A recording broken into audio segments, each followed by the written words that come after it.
Neste vídeo vamos falar sobre as origens do atual impasse entre Rússia e Estados Unidos com relação à expansão da OTAN, que teve início lá em 1990 durante o processo de reunificação das duas Alemanhas, a oriental com a ocidental, logo depois da queda do Muro de Berlim em 1989. E também vamos trazer as últimas notícias da situação na região. Vamos ao vídeo.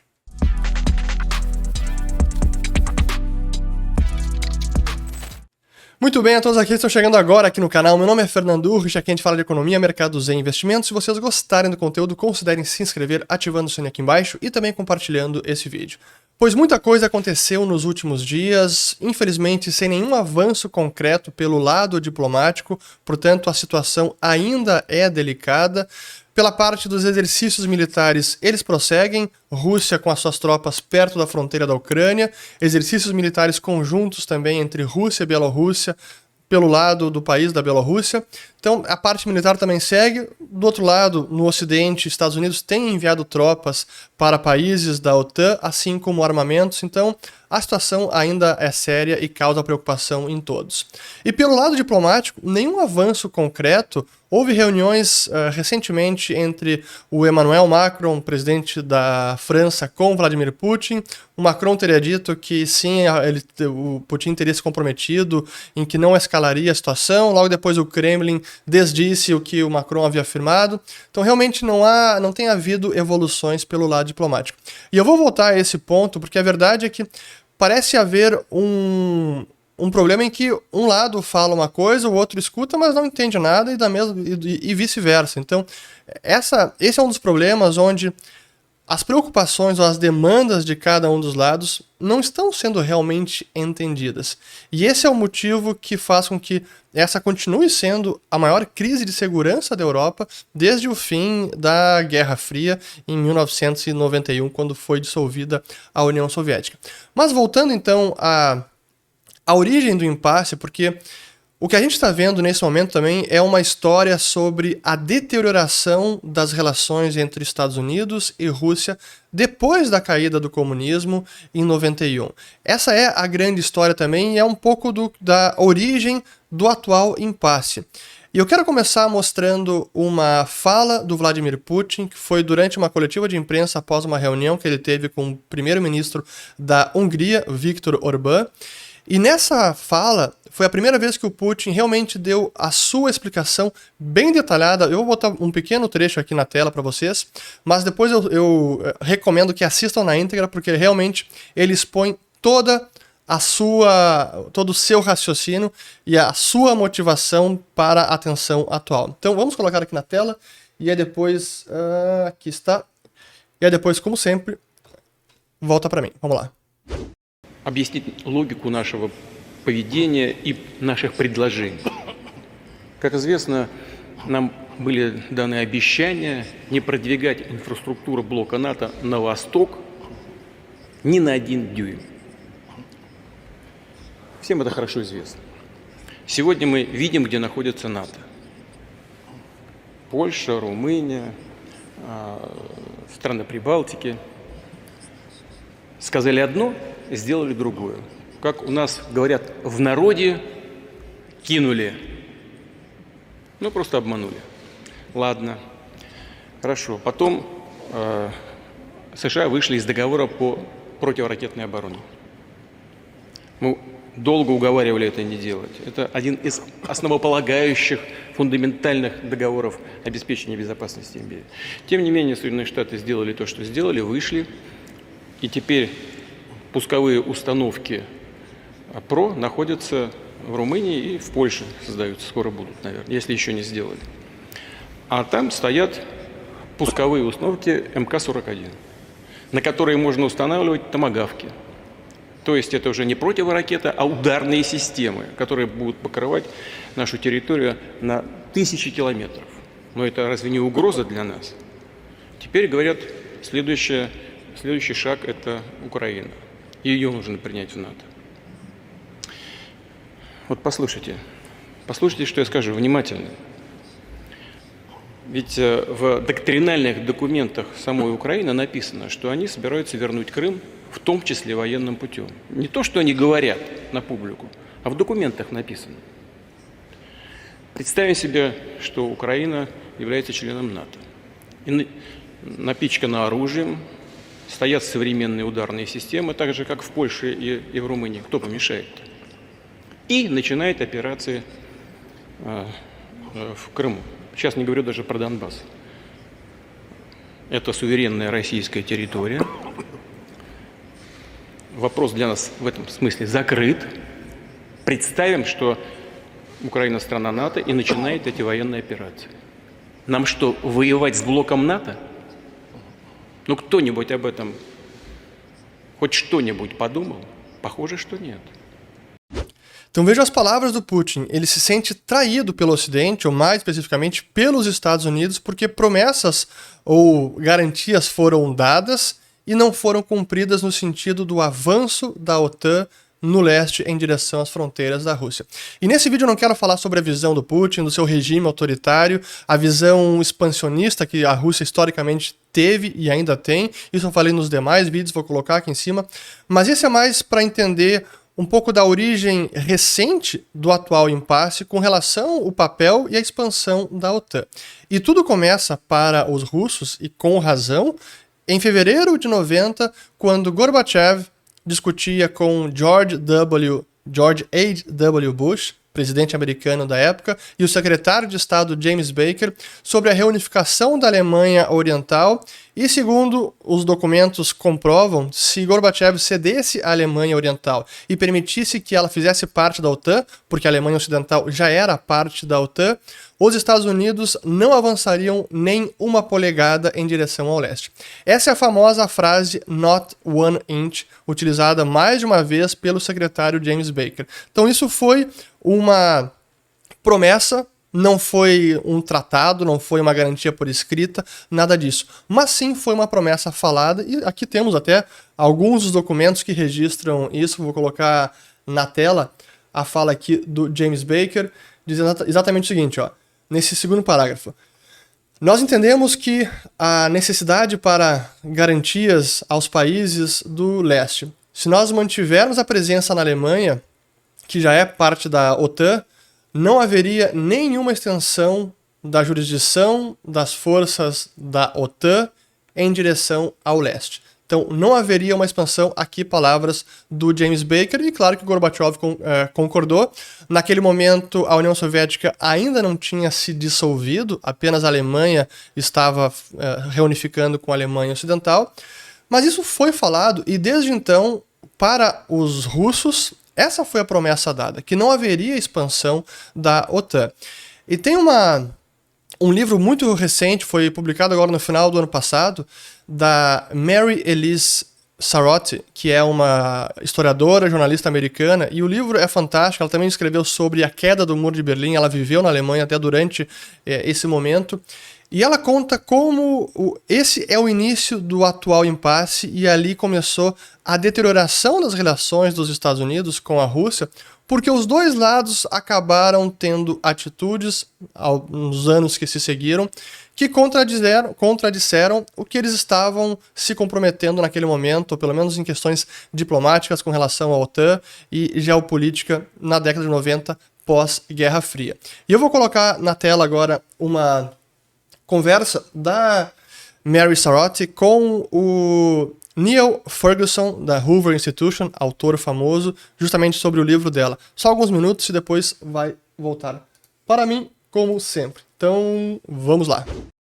So the person who really disagrees with you is George Kennan, who called NATO expansion the biggest strategic blunder of the post-Cold War era, full stop. I have a slightly more nuanced argument. I argue that NATO expansion was a reasonable response to the geopolitics of the time. Central and Eastern Europe had, of course, just bravely thrown off the yoke of Soviet authoritarianism, and they wanted to choose their own security alliance. They had the right to do that. NATO had, of course, expanded in the past, so NATO expansion was neither unreasonable nor unprecedented. The problem with NATO expansion was how it happened.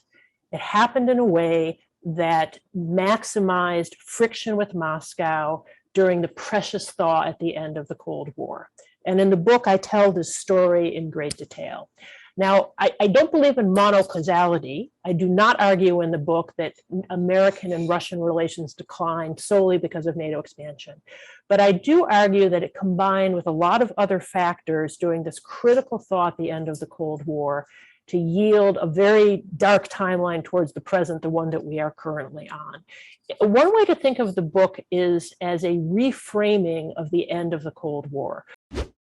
Aqui a Mary Sarotti menciona o George Kennan, que é um dos diplomatas mais importantes da história dos Estados Unidos durante o período da Guerra Fria, e ele foi embaixador dos Estados Unidos na União Soviética na década de 50, e ele é o teórico da estratégia de contenção, de containment theory, com relação à União Soviética, que era preciso conter o expansionismo da União Soviética, seja por meios diplomáticos, políticos, preferencialmente, mas até mesmo, se necessário, por meios militares. Mas era para conter o avanço da União Soviética. E quando quando foi dissolvido o regime, ele foi crítico, e muito crítico, com relação à expansão da NATO. E como diz a Mary Sarotti, foi um erro histórico. E tem um artigo recente, de 97, do George Kennan, onde ele reitera e explica melhor por que ele achou que isso, na sua opinião, era a expansão da OTAN, como ela ocorreu, acabaria sendo a origem do declínio das relações dos Estados Unidos e de maior fricção e possivelmente o ressurgimento de uma espécie de guerra fria entre os dois países, Rússia e Estados Unidos. E no artigo de 1997, de autoria do George Kennan, publicado pelo New York Times, ele diz o seguinte, o título é O Erro Fatal. Expandir a OTAN seria uma repulsa à democracia da Rússia.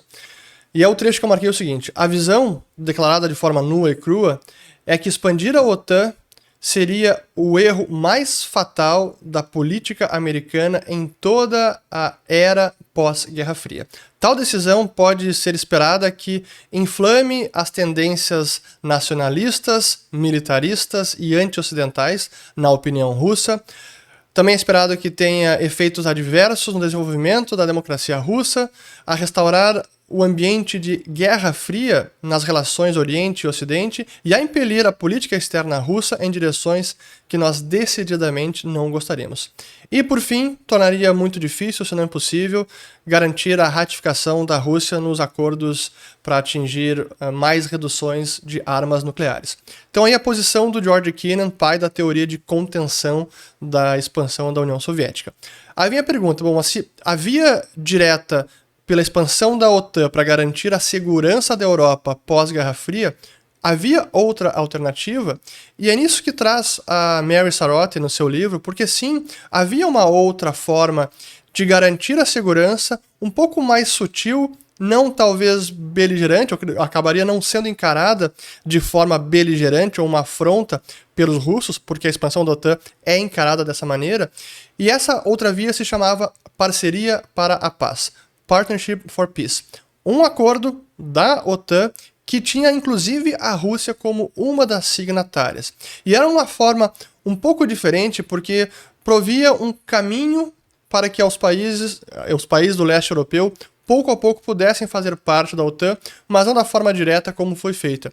E no livro ela traz todos esses detalhes, a autora, e conta como, infelizmente, essa alternativa acabou sendo deixada de lado, aí porque ambos os lados, Ocidente e Rússia, tomaram algumas atitudes militares, diplomáticas, que fizeram com que as relações azedassem por completo. Dentre elas, a invasão da Rússia na Chechênia, no final de 94, e esse acordo, a Parceria para a Paz, ele foi assinado em fevereiro de 94, aí no fim do ano a Rússia invade a Chechênia, inicia uma guerra e o Ocidente diz, bom, tu tá vendo aí, a Rússia continua igual, com as suas ambições expansionistas, não mudaram nada, não dá pra gente confiar na Rússia. Pelo lado do Ocidente, essa foi a queixa e aí que começou também a azedar as relações. Pelo lado da Rússia, e o Vladimir fala isso no primeiro vídeo que eu mostrei aqui, em 99, quando houve o bombardeio pelas forças da OTAN na Iugoslávia, que foi um bombardeio que não teve autorização do Conselho de Segurança da ONU, e que é o que o Putin diz, a OTAN não é uma aliança defensiva e vocês agora estão atacando um país, como é que a gente pode confiar em vocês? Então, a quebra de confiança, ela vem ocorrendo dos dois lados. E por isso que as relações diplomáticas vêm se deteriorando há bastante tempo e culminando agora com a tensão da Ucrânia. Então, esses foram os grandes motivos, fatores para essa deterioração, mas não acabou no bombardeio da OTAN em 99, também teve depois, em 2008, aí pelo lado da Rússia, a invasão na Geórgia, a guerra com a Geórgia, e aí depois, finalmente, em 2014, com a anexação da Crimeia pela Rússia durante a revolução da Euromaidan na Ucrânia, que eu falei no primeiro vídeo, que foi visto por muitos países, e corretamente, que era uma quebra do Acordo de Budapeste, o Memorando de Budapeste, que eu comentei no segundo vídeo, se eu não estou enganado, onde a Ucrânia assinou com Reino Unido, Estados Unidos e Rússia que cederia suas armas nucleares, destruiria as armas ou entregaria de volta à Rússia, mas os países signatários também garantiam a soberania da Ucrânia e que não avançariam nas suas fronteiras. Aí vem a Rússia, anexa a Crimeia e também financia ou apoia os separatistas na região de Donbass. Então essa foi uma atitude da Rússia vista pelo Ocidente como uma quebra do Memorando de Budapeste. Portanto, o que a gente pode dizer que hoje as relações estão tensas, é o pior momento das relações entre Estados Unidos, especialmente Estados Unidos e Rússia, pós-Guerra Fria, e ainda não temos uma solução, porque essa é a grande fonte de preocupação do mundo, porque nessa batalha geopolítica, nenhum dos dois lados está realmente escutando as demandas, entendendo e, quanto menos, atendendo às demandas dos outros. E aí teve até uma reunião que foi bem emblemática, que ilustra exatamente como a gente não está se entendendo. Eu falo A, você entende B, ou você ignora por completo. Que foi a reunião do Sergei Lavrov, ministro de Relações Exteriores da Rússia, com a ministra de Relações Exteriores do Reino Unido, a Liz Truss, onde ele disse exatamente o seguinte, os ministros de Relações Exteriores da Rússia e da Grã-Bretanha trocam farpas depois de uma reunião bem fria em Moscou. E aí o Lavrov descreveu a reunião com a Liz Truss como um diálogo entre uma pessoa muda com uma pessoa surda. Então, realmente essa situação que ainda está tensa, é delicada. O grande ponto é como garantir a segurança da Ucrânia, a sua soberania, sem precisar entrar na OTAN, ingressar na aliança militar.